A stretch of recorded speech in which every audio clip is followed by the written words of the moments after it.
Samantala, sa harap ng pagpapatatag ng ugnayan ng mga bansang kasapi ng ASEAN, mga nagtapos sa Technical Vocational Courses ng TESDA, kabilang sa mga nakikinabang sa mga oportunidad sa Timog Silangang Asya. Si Elijah Canlas sa sentro ng balita.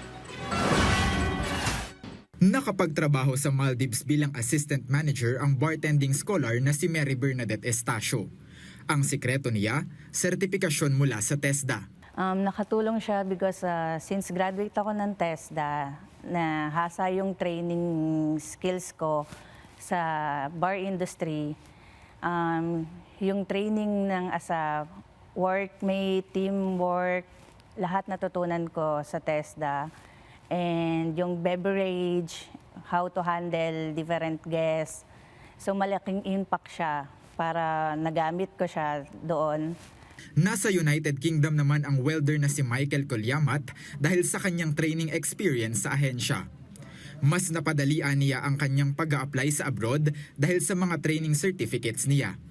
Opo, napabilis po yung proseso po ng mga pag-process po ng mga papel.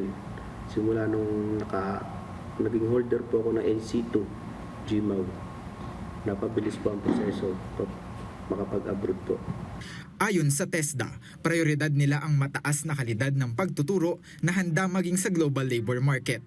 Isa ang TESDA Bartending NC2 sa pinakatinatangkilik ngayon dahil sa mga oportunidad sa ASEAN countries, gaya ng Singapore at Thailand. Paliwanag ng TESDA, isa sa mga susi ang pakikipag-ugnayan sa mga eksperto. Sa pakikipagtulungan po, doon sa mga experts talaga, yung mga maituturing natin na siyang nakakaalam kung ano yung pangangailangan. Kasi sa industriya mismo sila nanggagaling.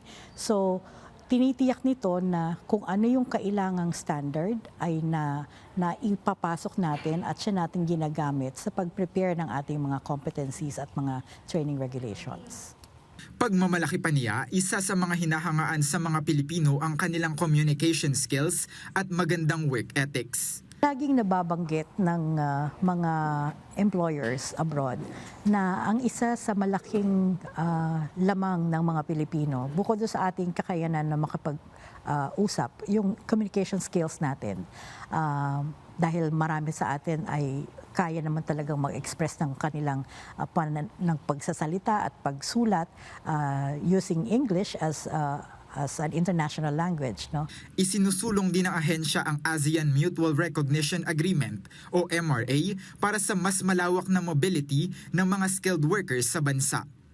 Dahil dito ay nabuo ang TESDA Passport na isang digital application para sa mas epektibong pagpapatupad ng asynchronous trainings at mailapit ang TESDA sa mga remote areas.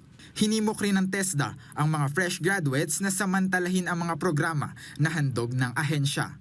Sinisiguro ng TESDA na hindi lamang labor-ready ang kanilang mga scholars, kundi globally competitive din at handang makipagsabayan sa competencies ng mga karatig na bansa. Thank you.